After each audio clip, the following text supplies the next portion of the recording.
नमस्कार मित्रांनो, तर मालिकेच्या आजच्या भागात आपल्याला असं बघायला मिळतंय, घरातील सगळे जण बाहेर गेलेले असतात. जीवा, काव्य हे दोघेच घरात असतात. घरातील सगळे जण तिथून निघून जातात आणि तिथे जीवा आणि काव्य दोघेच असतात. तेव्हा जीवा तिथून निघत असतो. तेव्हा नंदिनी त्याला थांबवते आणि म्हणते, कुठे निघाला जीवा देशमुख? थांबा ना, मला तुमच्याशी बोलायचं आहे.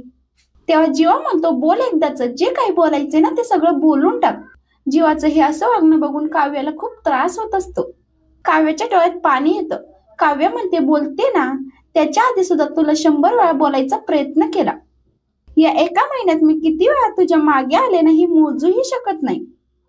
पण या माझ्या प्रेमाच्या बदल्यात मला काय मिळालंय? तुझा राग आणि तुझा तिरस्कार.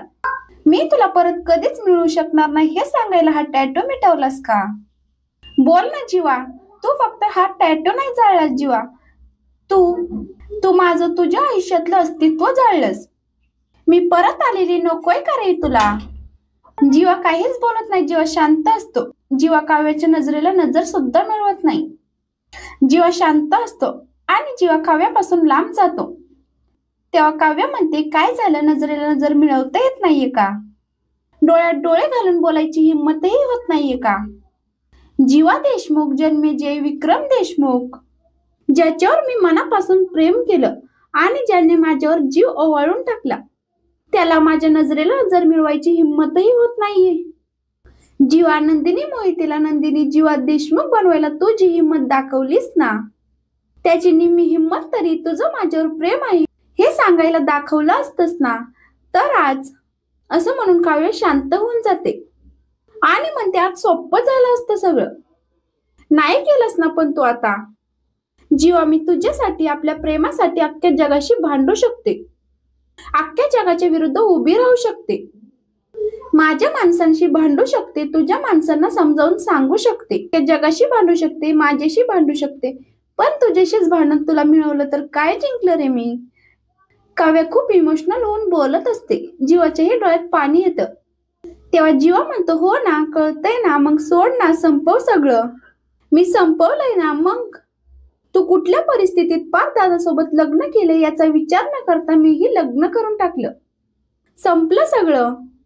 तुझ्या आठवणीत जाळून टाकले, गिफ्ट जाळून टाकले, इमोशन्स पुसून टाकले, तुझ्यासाठी लावलेले दिवे सुद्धा विझवून टाकले. संपलं सगळं.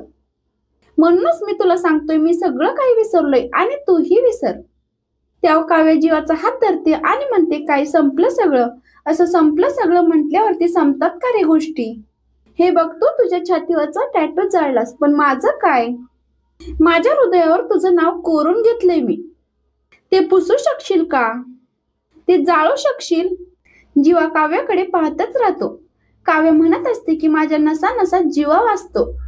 तो पुसू शकशील का तू? माझ्या जीवात हा जीवा घर करून राहतो. त्याला बाजूला काढून टाकू शकशील? जीवा, आपण कॉफी प्यायला जायचो, त्या कॅफेत आपली नावं कोरून ठेवलीत. ती नावं मिटवू शकशील का? बोल ना, हे सगळं नष्ट करू शकशील का तू? काव्याचं बोलणं ऐकून जीवाच्या डोळ्यात मात्र पाणी येतं. जीवा काव्याकडे टक लावून पाहत असतो. तर जीवा काव्याला म्हणतो, सोड सगळं, संपव आता हे सगळं. जे आहे ना ते एक्सेप्ट कर. तेव्हा काव्य म्हणते, ठीक आहे, तुला हेच हवं असेल तर ठीक आहे. आता ही काव्य करिअरवर आणि स्वतःवर फोकस करणार. तुझ्याशी नाव जोडू पाहणारी काव्य आजपासून संपली. मी तुझ्याशी फक्त नंदिनी ताईचा नवरा म्हणून बोलेन. नकोय मला माझा जीवाही नको आणि त्याचं प्रेमही नको. काव्याचं बोलणं ऐकून मात्र जीवाला धक्का बसतो. आता जीवा पुढे काय निर्णय घेणार आहे हे पाहण्यासारखं असेल. अशाच मालिकेंचे पुढील अपडेट्स पाहण्यासाठी चॅनलला नक्की सबस्क्राईब करा. धन्यवाद.